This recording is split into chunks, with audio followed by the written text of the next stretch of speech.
3D Changer supports virtual reality, allowing you to experience wrap projects in an immersive 3D environment. In this video, we'll show you how to activate VR and navigate inside it. First, make sure your VR headset is properly connected.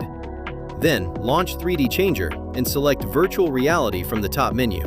Click Run Virtual Reality. To navigate the environment, push the thumbstick forward and point at the place you want to move to.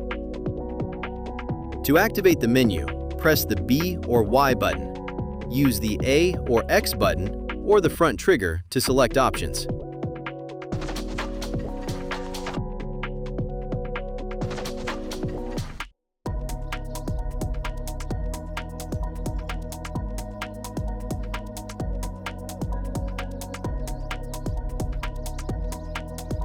You can walk around the vehicle, inspect details up close, and evaluate colors and finishes as if the car were physically in front of you. And that's it. Try it yourself and explore your wrap projects in virtual reality with 3D Changer.